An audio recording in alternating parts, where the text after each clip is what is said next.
Kessler, bonjour. Bonjour, Merci de nous accueillir. oui, Donc, vous êtes responsable ici de l'unité Cibox à Revin. tout à fait. Est-ce que vous pouvez nous présenter la société Cibox? Écoutez, la société Seabox donc a son siège principal à Alfortville, donc du côté de Paris. Donc nous sommes dans la mobilité maintenant depuis plusieurs années, notamment au niveau de tout ce qui est trottinette électrique et vélo électrique. D'accord. Nous avions commencé aussi avec les overboards. Et maintenant, donc, nous avons déménagé notre atelier de réparation d'Alfortville pour venir ici, donc, sur le site de Revin, sur la première partie de bâtiment qui nous a été mis à disposition par la Comcom. Maintenant, nous attendons évidemment avec impatience la deuxième partie de notre bâtiment pour pouvoir installer notre ligne de production. Et la société Cibox est une société française, en fait. C'est une société française, effectivement, donc, qui a été fondée dans les années 90, qui était orientée surtout pour toute la partie, tout ce qui était électronique, donc PC, enfin, tout ce qui avait attrait à l'électronique. Donc aujourd'hui, la société a gardé cet aspect électronique en s'orientant plus vers la mobilité électrique. Et tout ce qui est maintenance, c'est ici à Revin. Alors, tout ce qui est atelier de réparation et service après-vente, c'est ici à Revin, oui, effectivement. Et Vous tout ce ré- qui est, je dirais, toute la partie administrative est toujours gérée à Alfortville, à Paris. et vous récupérez des trottinettes de toutes marques? Ou Non, non, c'est- non, nous ne faisons que le SAV de nos propres marques et des marques que nous avons vendues à nos clients. et vous avez des trottinettes qui sont dédiées à certaines villes, comme on voit. Non, non, nous, c'est Non. la partie la plus représentative, donc c'est que nous travaillons avec la grande distribution, nous travaillons aussi en vente en ligne et nous vendons aussi avec des revendeurs, par exemple le magasin ici de Revin, qui est à côté du magasin de l'appareil photo, qui vend le photographe, voilà. Et donc lui nous a commandé des vélos. Et à ce moment-là, on assure aussi la partie fourniture de pièces de rechange pour pouvoir effectuer les réparations. Donc soit le réparateur effectue les réparations lui-même. Pour tout ce qui est un petit peu plus spécifique, à ce moment-là, surtout pour les vélos, nous faisons revenir les parties de vélo qui sont les plus je vais dire un peu plus compliquées et dont on préfère avoir nous-mêmes un œil dessus et de pouvoir vérifier si tout fonctionne bien. Après, au niveau des trottinettes, nous faisons revenir à peu près une trentaine, voire une quarantaine de trottinettes par jour qui sont réparées ici sur le site. Et à terme, vous auriez une chaîne de montage de vélos. Alors, à terme, le but, c'est effectivement de mettre en place une ligne de production, à la fois d'assemblage et de production, avec évidemment le montage des cadres de vélo, l'assemblage évidemment des différents composants comme les dérailleurs, les chaînes et pédaliers et autres. Et pour tout ce qui est de la partie production, nous effectuerons la production des roues de vélo, donc avec le rayonnage et équilibrage. Et nous aurons également le four pour la peinture, donc un atelier peinture à projection. Voilà. Et les locaux vous appartiendront ou ça sera toujours à la Ah commune? non, non, c'est toujours, nous louons donc les locaux qui nous ont été mis à disposition par la Comcom. Et actuellement, vous allez vous installer dans le site Electrolux, là? Alors Où, temporairement, où en est le projet, du coup? temporairement, nous devrions donc, nous avons avoir à disposition une partie du bâtiment anciennement Electronux pour pouvoir effectuer une ligne d'assemblage. Donc ça va nous permettre dans un sens un petit peu de mettre en bouteille, si je peux dire, les différentes machines avec lesquelles nous travaillerons dans le futur pour pouvoir optimiser, calibrer et, je vais dire, paramétrer de manière correcte afin d'avoir un bon rendement par la suite. Alors, comment ça se profile? Nous devrions logiquement effectuer la réception de nos machines dans le courant du mois de janvier, parce qu'au vu des différents soucis qu'il y a au niveau du canal de Suez, je suppose que vous avez entendu au niveau de l'actualité, donc certains bateaux sont déviés ou tout du moins doivent attendre pour pouvoir être escortés et autres. Donc c'est vrai que pour le moment, nous restons assez, je vais dire, prudents quant à la date exacte à laquelle nous devrions commencer au mois de janvier. Donc la première étape, ce serait évidemment d'engager une partie du personnel pour pouvoir se familiariser aux machines qui auront été installées.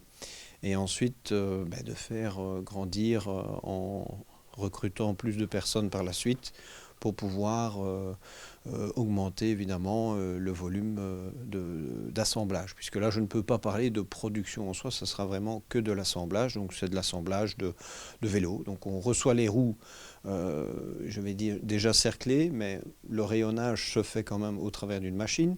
Ensuite, tout ce qui est positionnement, encore une fois, du dérailleur, des freins, des phares, tout dépendant aussi des différents modèles avec lesquels nous allons travailler. Voilà. Et le personnel qui sera sur la première partie chez Electrolux servira pour former du personnel? Oui, certainement. Après, la chaîne, oui, les différentes personnes qui vont bien sûr commencer dans la partie usine temporaire, si je peux l'appeler ainsi, sera évidemment un bon exercice pour ces personnes pour pouvoir former le gros du personnel qui viendra par la suite pour la partie de l'usine en soi. Évidemment, il y aura encore d'autres postes, notamment la peinture et autres, où là, on devra former d'autres personnes qui n'auront pas, évidemment, reçu cette formation, puisque nous ne disposerons pas de four actuellement. Donc, il y aura quand même encore d'autres postes où nous devrons effectuer les formations. Par contre, ce qui est bien, c'est que nous allons pouvoir commencer crescendo, tout doucement, tout en optimisant le process d'assemblage et le process de fabrication par la suite. Oui. Et à terme, vous prévoyez combien de personnes? Écoutez, là aussi, je reste encore assez prudent parce que, évidemment, à terme, vu la grandeur du site, nous devrions certainement avoir plus d'une centaine de personnes, certainement, mais nous restons prudents quant au planning et à l'horaire, puisque beaucoup de contraintes peuvent encore venir jouer les troubles faits. Et donc, quant au volume, voilà, je ne pourrais pas dire aujourd'hui, voilà, je vais prendre 200 personnes au mois de septembre l'année prochaine. Ce n'est pas possible, puisque nous allons peut-être encore avoir peut-être des soucis de livraison, puisque le bâtiment n'est pas encore terminé. On peut tomber sur des surprises, notamment ici dernièrement avec les différentes intempéries que nous avons eues.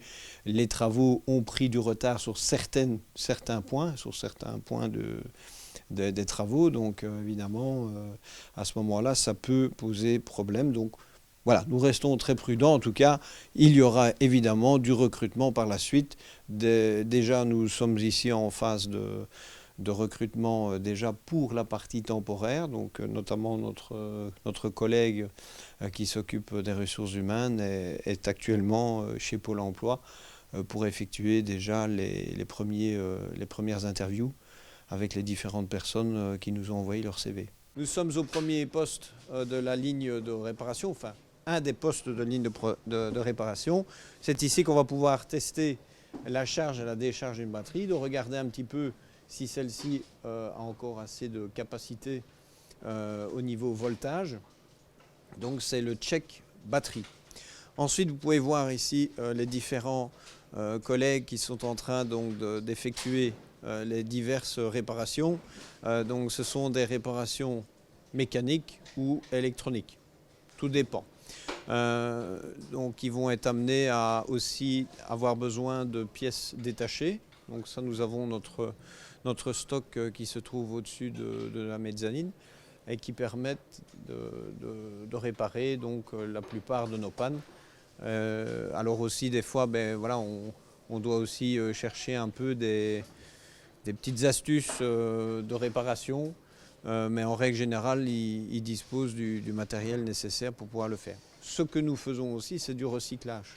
C'est-à-dire que nous récupérons aussi des pièces qui sont démontées sur certaines trottinettes pour pouvoir les réutiliser dans une deuxième vie et de pouvoir à ce moment-là, si évidemment elles présentent toujours l'aspect neuve, parce que nous avons certaines trottinettes qui sont abandonnées par les clients et de ce fait, nous récupérons les pièces si elles sont encore neuves.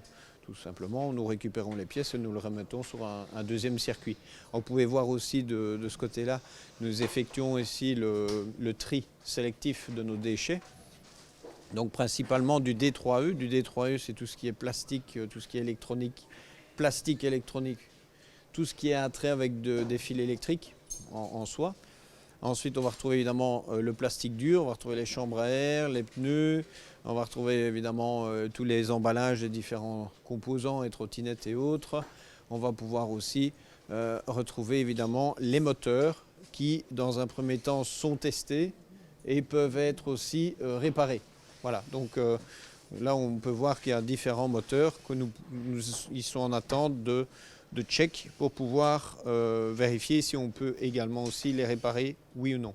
Vous avez un problème avec une trottinette que nous avons vendue, ou tout du moins qu'un de nos clients ou un de nos revendeurs a vendu à un client particulier. Celui-ci rencontre une panne, il s'enregistre sur notre site internet, d'accord ? Il est pris en main par une équipe administrative qui va poser quelques questions pour savoir d'où vient la panne et autres, tout un différents échanges. Et ensuite, ce qui se passe, c'est que nous allons devoir en tout cas émettre un bon de transport pour pouvoir récupérer la trottinette pour la faire venir sur le site. Donc elle va arriver évidemment de ce côté. Ensuite, elle va passer au premier diagnostic. Donc il va y avoir une étape d'abord de déballage, ensuite de diagnostic. La personne qui est au diagnostic va devoir vérifier que la panne déclarée correspond bien réellement à la panne, parce qu'il arrive des fois que c'est différent. On va déterminer aussi si c'est pris sous garantie ou hors garantie ou partiel, c'est-à-dire qu'on peut avoir évidemment un élément qui soit pris sous garantie et d'autres pas, du fait par exemple de freins qui sont usés, de pneus usés, et nous sommes en tant que fabricants responsables d'avertir en tout cas le client que même à la base, si ce n'était pas prévu de changer son pneu, mais du fait que c'est un élément de sécurité, nous sommes obligés de lui proposer de le remplacer. Quitte à lui de dire je ne veux pas réparer, pas de problème. À ce moment-là, nous effectuons la réparation sous garantie, mais nous n'effectuons pas la réparation hors garantie. Mais au moins, s'il vient à avoir un problème de sécurité par la suite, un accident ou autre, nous déclinons toute responsabilité puisque celui-ci a pris lui-même la décision de ne pas prendre le fait de réparer son produit comme on lui avait recommandé. Notre collègue Jinwoo, qui donc se trouve à un poste central au niveau de l'atelier, puisque c'est lui qui va effectuer donc les différents diagnostics sur les différentes trottinettes. Il va également, après réparation, vérifier que celle-ci a bien été réparée aussi. Voilà, c'est Rémi, ici notre ami, qui va donc emballer les trottinettes et elles seront renvoyées vers le client final ou vers le service après-vente de la grande distribution. Pour nos deux nouveaux modèles, notre série A de la marque Yipmi. Donc, nous avons aussi apporté beaucoup d'améliorations au niveau des trottinettes puisque comme elles sont utilisées assez de manière intensive, puisque maintenant c'est devenu quasiment un moyen de transport à part entière. Donc nous avons dû évidemment faire évoluer le produit dans ce sens. Donc par exemple celles-ci sont déjà aux normes IPX7, ce qui permet aussi déjà une meilleure étanchéité du produit. Elles ont été aussi renforcées pour pouvoir recevoir des chocs multiples, entre guillemets, réguliers, quotidiens, notamment des bordures, tout ce qui peut être un obstacle sur la route. Okay. Nous avons aussi améliorée en termes de puissance, en termes aussi d'autonomie. Okay. Et alors un point très important, c'est que nous disposons aujourd'hui d'un système d'hivernage. Ce qui signifie qu'évidemment, en hiver, beaucoup de personnes n'utilisent plus la trottinette ou l'utilisent peut-être dans une maison de vacances ou autre. Donc grâce à ce bouton, ça permet aussi à la batterie de se décharger moins vite. Puisqu'il faut savoir qu'une batterie lithium, même si elle n'est pas utilisée, se décharge. C'est un peu comme tout principe de pile en soi. Mais nous avons mis un mécanisme qui permet vraiment de ralentir la décharge profonde pour éviter que la personne, après 6 mois ou 1 an de non-utilisation, lorsqu'elle veut rallumer sa trottinette, ne fonctionne plus. Okay. Et alors la toute grande nouveauté aussi de nos produits, c'est que nous les garantissons 5 ans.